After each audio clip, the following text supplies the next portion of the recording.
The first question from the American press goes to Steve Holland of Reuters. Thank you, Mr. President. Thank you, sir. Have you made up your mind whether to take action against Syria, whether or not you have a congressional resolution approved? Is a strike needed in order to preserve your credibility for when you set these sort of red lines? And were you able to enlist the support of the Prime Minister here for support in Syria? Let me unpack the question. First of all, I didn't set a red line. The world set a red line. The world set a red line when governments representing 98% of the world's population said the use of chemical weapons are abhorrent and passed a treaty forbidding their use even when countries are engaged in war. Congress set a red line when it ratified that treaty.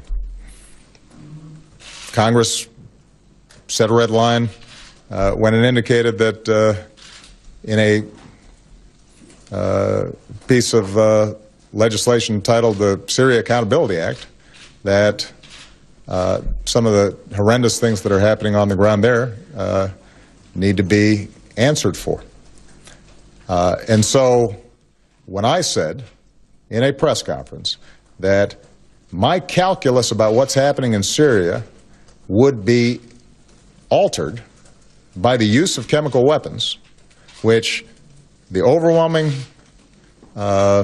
consensus of humanity says is wrong, that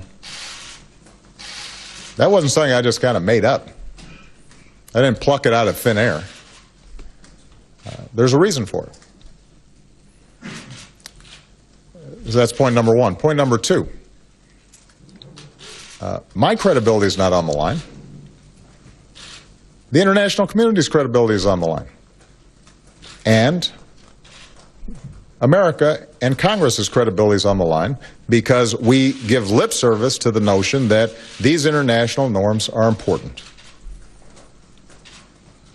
And when those videos first broke and you saw images of over 400 children subjected to gas, everybody expressed outrage. How can this happen in this modern world?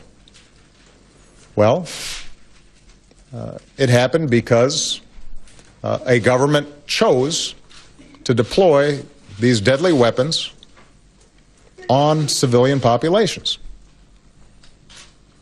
And so the question is, how credible is the international community when it says this is an international norm that has to be observed? The question is, how credible is Congress when it passes a treaty saying we have to forbid the use of chemical weapons? And I do think that we have to act. Because if we don't, we are effectively saying that even though we may condemn it and issue resolutions and so forth and so on, somebody who is not shamed by resolutions can continue to act with impunity. And those international norms begin to erode.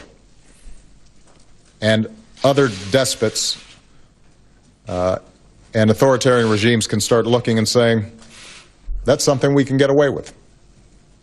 And that then calls into question other international norms and laws of war, and whether those are going to be enforced.